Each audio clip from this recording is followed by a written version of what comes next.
Hello mga kababayan, eto po muli si Admin Rich. Nagbabalik na naman po ako muli mga kababayan, Admin Rich. Gusto ko lang i-flex muna ito. Siguro lahat kayo nakakilala na kay Congresswoman Louise Tru.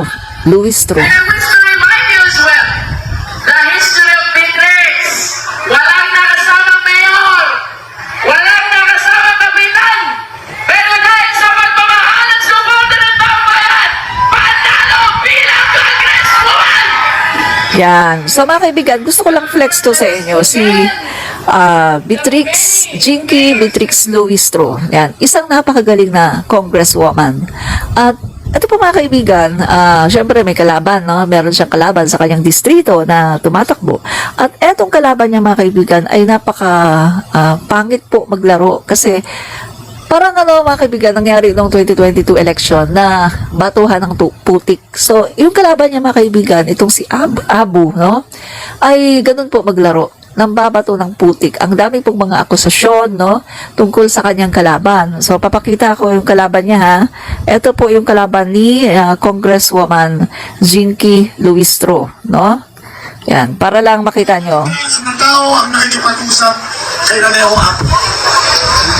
Noong 2 na Oktubre, ang nakaupo ngayon dito hanggang ating gabing nakipag-usap. Yan, so hindi ko na ipapalabas ng kasi baka ano naman tayo ni TikTok, no? So, ay mga kaibigan, yung kalaban po niya, itong si Abu, ay marumi nga maglaro, no? Dahil yung nambabato na ng putik. So alam naman natin yung trapo style mga kaibigan ng politika ay yung mahilig mambato ng putik. Parang Duterte lang mga kaibigan na walang ginawa ang Duterte kundi bato ng putik, bato ng mga akusasyon kay PBBM na hindi naman napatunayan, di ba? So ayan yan mga kaibigan, no? Yan po yan na talaga namang hindi maganda kasi gising na po ang mga kababayan natin, ang mga Filipino po ay gising na at ayaw na po natin ng mga trapo ng mga politiko na mahilig po sa mudslinging, mahilig po sa pambabato ng putik. So kadalasan po mga kaibigan, kapag ganyan po ang politiko ay hindi po binoboto ng mga tao. So eto mga kaibigan, kung kayo ay taga Batangas, flex ko sa inyo, instead na iboto nyo itong si Abu, vote for Congresswoman Louise Tru. Unang-una sa lahat mga kaibigan, nakita niyo naman, di ba? Napakagaling. Grabe, mag-interpellation mga kaibigan, talagang huli agad. Di ba? Na-corner niya si Roque. Oh. Nasoplak niya si Vice Presidente Sara Duterte. At yung iba pang mga kanyang na-interpellate ay talaga namang walang kawala mga kaibigan, di ba? O si Congresswoman Jinky Louise Tru din, yung nagbalat, no? Binalatan niya si Sara Duterte tungkol doon sa kanyang confidential funds. At pinakita ni Congresswoman Jinky Louise Tru yung pagiging masiba, no, ng Vice Presidente sa confidential funds.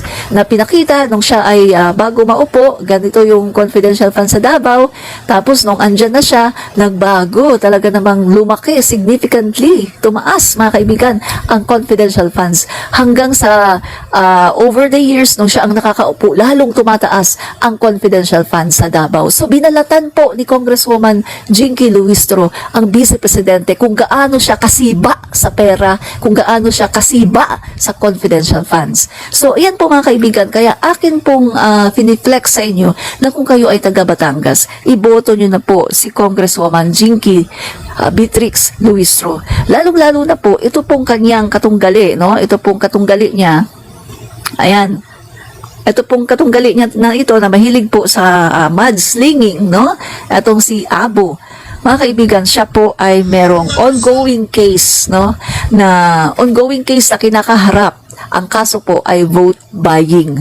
So instead mga kaibigan na mag-resort kayo dito sa klaseng politiko na akusahan ng vote buying, nagrereklamo mismo yung mga witnesses, no, na ganito nga merong ginagawang vote buying itong congressman na to, no, nagbibigay daw ng sobre na merong seal ng House of the Representative kasi itong congressman na to ay kongresista din siya, no. Hindi lang ako na-inform kung until now kung kongresista pa rin ba siya until now, pero kita nyo, mahahalata mo, naka-green. So, ina-assume ko mga kaibigan, naka-green siya. Baka naman, baka Duterte. Diba? Naka-green. Baka naman, no? Baka maka Duterte. Yan.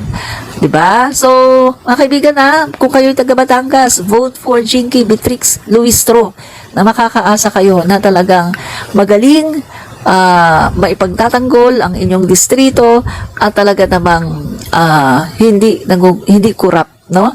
At hindi trapo, mga kaibigan, no? So, tapos na tayo kay Congresswoman Jinky Luistro, no? At ako po'y hindi nakakalimot. And I wish to remind you as well, the history of Beatrix. Walang nakasamang mayor, walang nakasamang kapitan, pero dahil sa pagmamahal at suporta ng taong bayan, panalo bilang Congresswoman! But of course, let us commend the many mayors and barangay captains who today are standing fair for Beatrix for Congresswoman. Kaya pala